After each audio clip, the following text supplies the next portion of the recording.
C'est ce qu'on appelle la terre des feux, de vastes étendues de sol très fertiles dans la région de Campanie, contaminées par des déchets industriels. Pendant 30 ans, la mafia napolitaine a enfoui ou incinéré en plein air des déchets toxiques produits par les usines du nord de l'Italie, mais aussi de Suisse et d'Allemagne. Un moyen facile et bon marché, mais illégal pour ces entreprises d'éliminer leurs déchets. Ce scandale a été découvert dans les années 2010. Depuis, les décharges sont creusées et les déchets toxiques enlevés pour être éliminés de manière idoine. Un processus lent et coûteux. Mais un groupe de chercheurs de l'Université de Naples a mis en œuvre un autre système plus naturel pour dépolluer ces terres.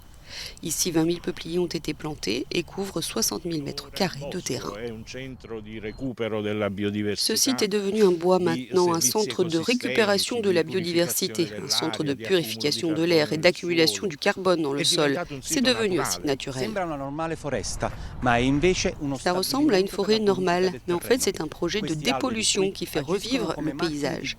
Ces arbres fonctionnent comme de véritables machines qui décontaminent le sous-sol grâce à leurs puissantes racines. Être ici aujourd'hui et respirer cet air pur, sentir la paix de ce paysage qui a repris vie, cela me donne un sentiment réel d'espoir et de rédemption. Depuis 2016, jusqu'à 10 000 élèves des écoles de cette région ont visité ce site et vu grandir ces arbres. L'éducation environnementale va de pair avec la recherche continue sur le lien qui existe entre la pollution des terres et la santé humaine. Une étude a récemment été publiée sur la Terre des Feux.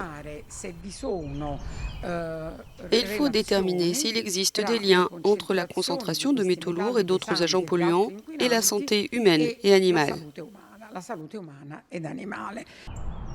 D'une décharge illégale au symbole de rédemption de l'homme envers la nature, ce lieu est un message adressé au crime organisé et aux institutions publiques souvent négligentes.